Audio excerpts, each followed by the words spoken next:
நீனே இந்த பக்கமா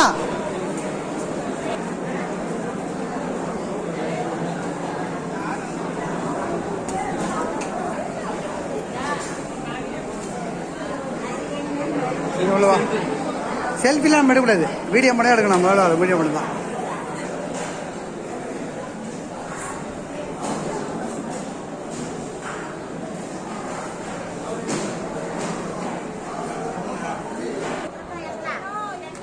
சரி சரி, ஆளு எல்லாமே தெரியும் நமக்கு.